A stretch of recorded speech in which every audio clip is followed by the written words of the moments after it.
Kristen bertanya tentang bersunat dan makan babi. Bang Zuma menjawab berdasarkan dalil. Silakan disimak. Kepada millah Ibrahim. Millah Ibrahim, millah artinya dalam bahasa Ibrani itu adalah perjanjian sunat. Summa auhayna ilaika anittaba'a millah. Millah itu dalam bahasa Ibrani artinya perjanjian sunat. Coba Anda cari nanti, tanya kepada orang Yahudi, millah itu apa? Mereka akan mengatakan itu perjanjian sunat. Nah, Nabi Ibrahim yang disebutkan dalam Al-Quran, Hanif. Summa auhayna ilaika anittabi'a millata Ibrahim Hanifah. Perintahnya kepada Nabi Muhammad, kemudian aku wahyukan kepadamu, ikutilah ajaran sunnat Ibrahim yang lurus. Dan Nabi Ibrahim bukanlah termasuk orang yang musyrik menyekutukan Allah. Nabi Ibrahim tidak menyembah anaknya Maria. Bukan orang musyrik. Nabi Ibrahim menyembah kepada Azza wa Jalla yang maha suci lagi maha tinggi. Yesaya 5 nomor 16. Artinya bahwa ketika ditanya apa fungsinya sunat. Pertama, karena fitrah dalam Islam harus bersunat. Tidak sah kemudian sholat kalau tidak bersunat. Tidak sah nikah kalau tidak bersunat dan seterusnya. Harus sholat, harus sunat. Yang kedua, perintah mengikuti ajaran Nabi Ibrahim. Ajaran Nabi Ibrahim di dalam kitabnya orang Yahudi, Kejadian 17, nomor 14, bunuh orang yang tidak menyunatkan nonotnya. Karena dia telah membatalkan perjanjian kekalku.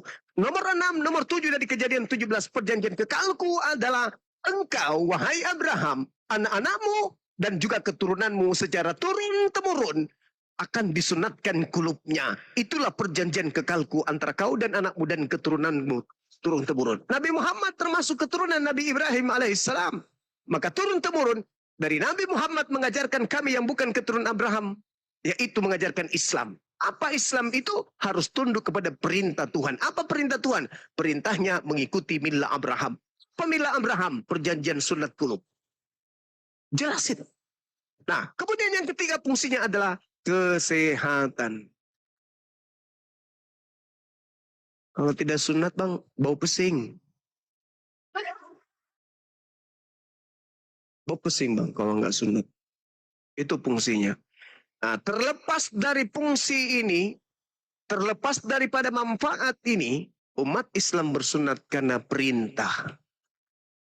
Kami adalah sami'ana wa ta'ana. Ketika kami diperintahkan, kami mendengarkan. Dan ketika kami mendengarkan, kami pahami apa yang kami dengarkan itu, lalu kami mentaati dan mempraktekkan. Itulah Islam. Islam adalah pokok hukum, Muslim adalah yang tunduk kepada pokok hukum tersebut. Kenapa bingung? Semua pertanyaan Anda saya jawab. Dan saya tidak menghantarkan Anda untuk bingung. Di Islam, begitu Anda mendengarkan, begitu Anda bertanya, Anda dijawab. Saya tidak.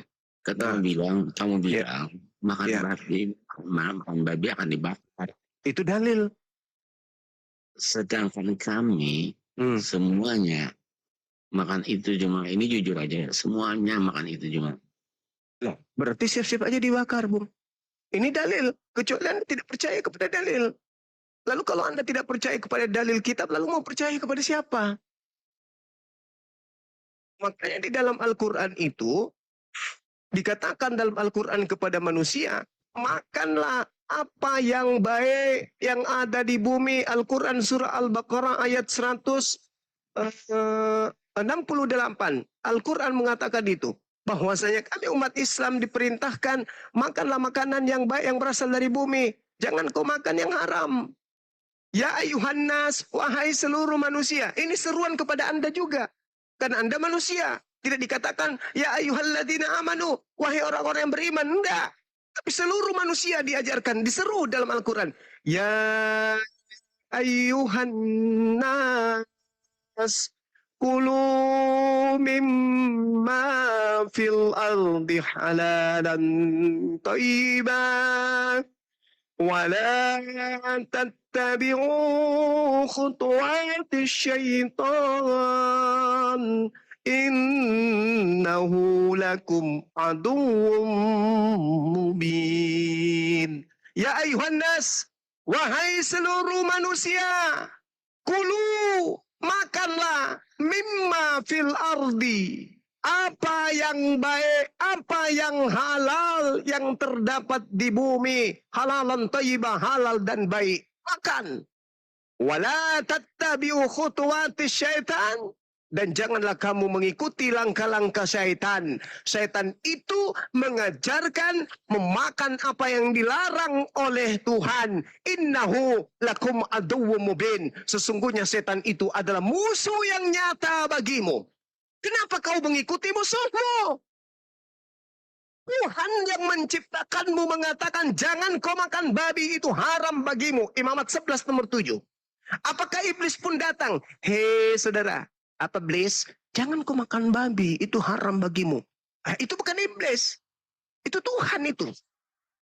Iblis pasti bertentangan. Ketika manusia tidak peduli dengan larangan Tuhan, di dalam kitab Yesaya, 600 tahun sebelum Yesus turun, Yesaya diberi firman oleh Tuhan. Wahai Yesaya, ajarkan kepada mereka bahwa aku marah karena mereka masih makan babi. Sampaikan ancamanku bahwa aku akan membakar semua orang yang makan babi. Kalau ada perintah dari kitabnya Musa, kemudian 800 tahun kurang lebih kemudian turun kitabnya kemudian Yesaya. Lalu kemudian 600 tahun ke depannya Yesus datang juga mengatakan barang siapa yang menghalalkan babi, Matius 5 nomor 19, maka dia akan menempati neraka jahanam. Lalu kemudian setelah datang Nabi Muhammad 600 tahun lebih kemudian tahun, ya ayuhan nas kulu mimma fil ardi halalan thayyibah wa la tattabi'u khutuwati syaitan innahu lakum aduwwum mubin. Ingat, manusia pertama Adam jatuh karena makanan. Bukan karena duit, bukan karena harta, tapi karena makanan Adam jatuh. Jadi kalau hari ini orang Kristen mengatakan Adam mewariskan dosa kepada keturunannya hanya karena melanggar satu perintah Tuhan saja. Lalu betapa besar murkanya Tuhan kepada Kristen yang melanggar seluruh perintah Tuhan. Adam saja cuma satu diusir dari neraka. Bagaimana dengan Kristen yang melanggar seluruhnya? Mimpi masuk surga? Nggak mungkin. Adam saja sudah jelas-jelas dicipta di Ganbi Eden, di dalam Taman Eden, diusir hanya gara-gara satu perintah. Jangan makan yang satu ini. Kristen, jangan makan ini, jangan makan itu, jangan makan ini, jangan makan itu, jangan minum ini, jangan makan ini. Semuanya dibabat habis. Tak ada lagi makanan dan minuman yang tidak boleh dimakan dan diminum. Semuanya boleh dimakan dan semua diminum. Kalau Adam aja diusir dari surga, lalu bagaimana Kristen yang makan semua perintah Tuhan yang dilarang oleh Tuhan mau masuk ke surga? Mimpi yang ada adalah Yesaya 66, nomor 7, 16, 17, 18. Tuhan akan datang dengan amarahnya, membakar habis orang yang makan babi. Kalau kau cinta anakmu, kalau kau cinta istrimu, kenapa kau biarkan mereka dibakar api oleh Tuhan pencipta langit dan bumi? Di mana tempatnya Tuhan membakar manusia? Di surga? Bukan, saudara. Tempat Tuhan membakar manusia dengan api itu di neraka. Berarti jika kau tidak berhenti makan babi, kau ajarkan anakmu makan babi, mati dalam keadaan makan babi, itu sama halnya kau tidak cinta kepada anakmu, kau biarkan mereka masuk dalam neraka jahanam. Solusinya cuma Islam. Ya ayyuhan nas kulu mimma fil ardi halalan thayyibah. Wahai manusia, makanlah dari makanan yang halal dan yang baik yang terdapat di bumi. Di bumi ini banyak makanan. Ada ikan, ada udang, dan lain-lainnya. Kenapa harus makan yang diharamkan? Dengan dalil yang semua masuk ke mulutmu itu halal cuma. Oh, itu cara iblis menyesatkan. Di dalam kitab saudara, Matius 12 itu, atau Matius 15 itu tidak berbicara mengenai babi. Ingat, asbabul wurud, atau sebab-sebab kemudian disampaikannya ajaran itu. Kalau dalam ilmu hadits asbabul wurud, kalau dalam Al-Quran asbabun nuzul. Sebab Yesus mengatakan itu karena apa?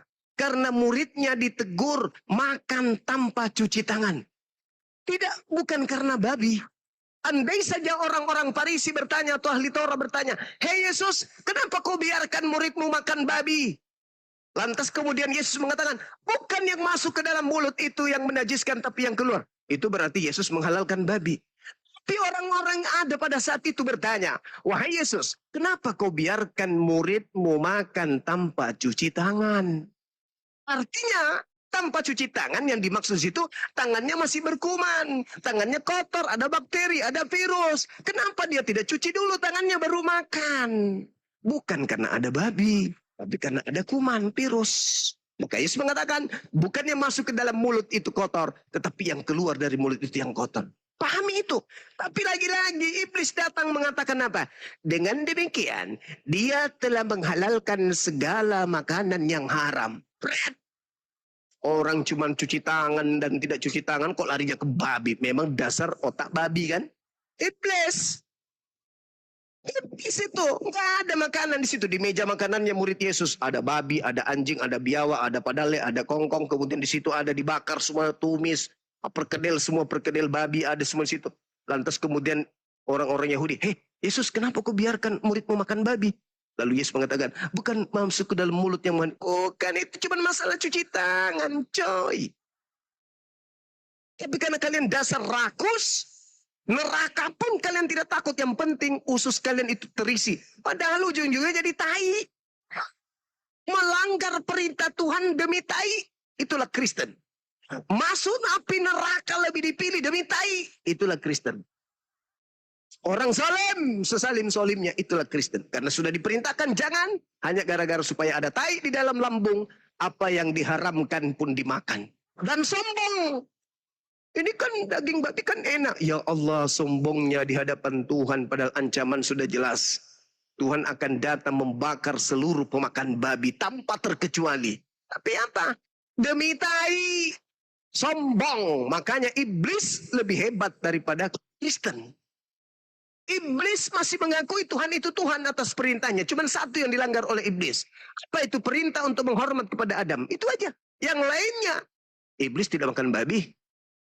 Iblis tidak menyembah yang lain. Dia hanya menyembah kepada Tuhan yang benar. Iblis itu. Gimana dengan mu'alaf-mu'alaf yang puluhan tahun sudah makan babi itu? Saudaraku. Orang yang masuk Islam seketika seluruh dosa-dosanya itu dihapuskan oleh Allah Subhanahu wa Ta'ala. Tak ada dosa. Kan dia dari kecil makan makanan kayak gitu sampai umur misalnya 40 atau 50. Iya. Tapi dosa mu'allaf itu dalam Al-Quranul Karim diterangkan dalam surah Al-Anfal. Allah Subhanahu wa Ta'ala menjelaskan kemudian di ayat 38. Bahwasanya siapapun yang mu'allab setelah mereka kemudian meninggalkan kekafiran, maka mereka akan diampuni seluruh dosa-dosanya. Iyantahu yughfar lahum ma qad salaf wa in ya'udu faqad madat sunnatul awwalin. Apa kata Allah? Jika orang-orang kafir ini mereka berhenti dari kekafirannya, niscaya Allah pencipta langit dan bumi akan mengampuni dosa-dosa mereka yang telah lalu. Itu perintah dari Allah. Dan jika mereka kembali lagi, sungguh berlaku bagi mereka sunnatullah. Orang-orang dahulu akan telah terjadi kebinasaan terhadap mereka. Jadi orang yang kemudian melakukan dosa, menyembah selain daripada Allah, makan babi dan seterusnya, lahir dalam keadaan sudah makan babi. Kok lahir dalam keadaan sudah makan babi? Begitu dia lahir, dia diajari makan babi. Lalu bertobat kata Allah. Maka kata Allah, Tuhan akan mengampuni segala dosa-dosa yang lalu. 0. Dosanya bersih. Kembali jadi bayi. Itulah keistimewaan orang-orang mu'allaf. Sudah merasakan nikmatnya babi, sudah merasakan dosa-dosa yang lain. Tapi begitu mereka kemudian menjadi mu'allaf, sebersih-bersihnya. Namun, semua perbuatan baiknya yang dulu itu tidak dihapuskan. Hanya dosanya saja yang dihapuskan. Subhanallah.